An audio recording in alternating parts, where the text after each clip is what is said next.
How do you know that a sales process is obsolete? It's obsolete. Probably if nobody's using it, that could mean a couple of things, but that might be one indication. But also if you're keeping up on how your customers are buying, like who your customers are, what kind of roles they are, when they buy, what their needs are, if their buying cycle is out of sync with how you sell and when you sell, that's a good indication as well. That's kind of a tougher thing to keep track of course, but that's certainly a couple of things about what or when your sales process might be out of alignment. You know, my instinct is just to go back to the metrics that you're gathering at the stages of the buying cycle, right? So a lot of people build their CRM processes on the sales cycle, which I think is sort of an antiquated approach, and it really should be built on the buying cycle, which is similar to the challenger sale model, which is it really kind of turned the sales cycle around and into more of a buying cycle. So if your CRM is aligned with your customer's buying cycle to start, and then you understand, well, what are the metrics and the measures that you are looking at every stage of that buying cycle, and what as a sales rep or the sales motion, what are your actions, activities, tasks at every step of that customer buying cycle.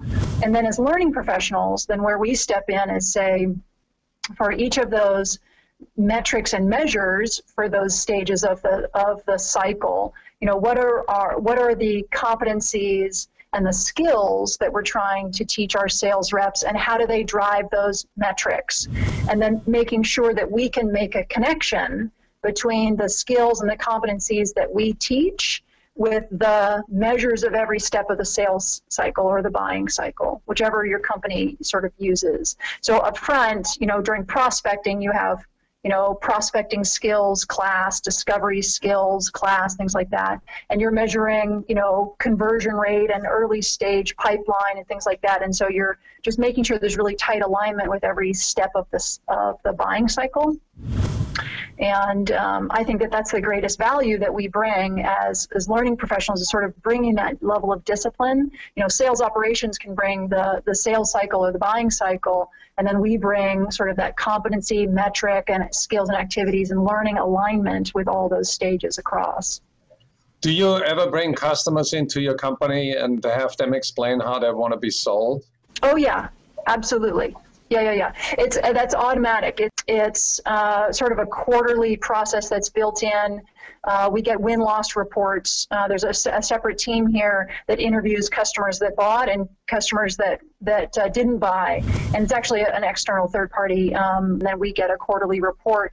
And so we're constantly adjusting the sales activities and the learning activities that are aligned to it based on feedback. So it's real time.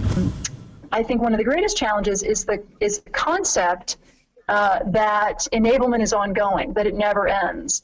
I've worked with executive clients before who have said, well, we're done with enablement for the year. And I'm like, no, it's constant, it's every quarter, especially in SaaS, right? As we have quarterly releases of our software. So, I've got to recertify the sales reps can deliver their customer pitches every quarter, right, based on the release cycle of our product. A lot of people in sales enablement are in a similar sort of conundrum where the product is releasing so quickly, and you have to just be in constant enablement and certification mode of your sales force. It can be very, very draining on the sales force, and so you have to be really careful about overload and managing their time and make sure everything is absolutely efficient and as tight and concise as possible, because it's just such a time sink for them. And it looks like, you were talking about aligning the sales process to the buying process, and all of that, it seems like you need to have in-depth understanding of what that looks like. What are your thoughts on outsourcing sales training? I think it's interesting, but potentially dangerous. I think it's a slippery slope. There is a lot of vendors out there who are more than willing to, take a company for all they're worth and make a lot of promises. But it's like, outsourcing a broken process, you're just going to get a broken process online, right? I mean, you really have to do a lot of hard work. And I think that's the hardest part for clients to realize, is that really getting good at sales enablement and getting those efficiencies and productivity increases and decreasing ramp and all of these metrics that are so important. It's hard work.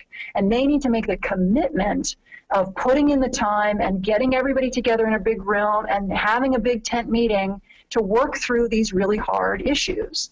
And you can outsource it and you can spend a lot of money, but if you think like, okay, I outsource that and an executive can say, I can check that box and someone else is going to take care of it, it's just going to be a waste of money. There's sometimes you can outsource parts of it, but it's certainly, I would never outsource the whole thing. Yeah. The things I'm thinking of is, say, a course on negotiation skills. Might have an expert come in, and that's the subject matter expert. Sure. Or if you just need somebody to help coordinate the facilities you're going to be using around the country, around the globe, or something to do the training at, but not necessarily own the training. The little things like that, I think, can certainly be kind of augment your team, but never replace your team. Yeah, right, exactly. So I keep in my staff, a high-level sort of thought leaders that are going to work with clients and be learning and development business partners with their clients and sort of set the strategy. But you bet, I outsource individual content instruction of different courses to different, best-in-class vendors for sure. It's very hard to keep things simple. And I know the leadership of all of your companies want simplicity. They want to make buying easy. They want to make selling easy and friction-free. And I think all the support staff needs to work very, very hard to keep that pipeline flowing. I would love to ask a question. So I would like to know from the community at large, what are the main metrics, measures that they would like to see the sales enablement function drive? And what kind of analytics people are providing to their sales clients. So if you're working with a sales client, what kind of metrics, measures, analytics do you give to your client to say, this is what I'm working on, or this is my value, or insight that you're bringing them, even better? And how do you, what measures do you use to manage your activities in your team? So what you're saying with your question, you're making a statement that you'd like to introduce more science into your function so you can work better and make better decisions. Got it. Right. Absolutely. Absolutely. Can I just say that my instinct is most sales enablement functions, regardless of where they reside, whether they're in marketing or sales operations or leadership, it's mostly activity-based, like how many hours of training did you take, as opposed to results-based, and as opposed to taking this class drove these metrics or this outcome. And I'd like to know more about that. I think it's an excellent question, and we need to think about outcome-based sales enablement.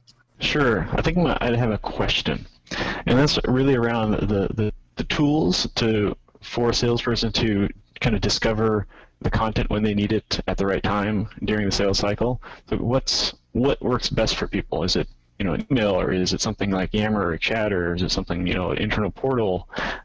What's the most efficient tool for them? Cool. That's what I'd like to know. Roxy. I would like to know more best practices about cross-functional collaboration and making sure that all the key stakeholders are in sync. And another kind of bucket that really intrigues me is how to modify or evolve sales training to the generations. Now with the millennials coming up and all of that, they come in with some skills that other folks that have been in the industry for a few years now that didn't have.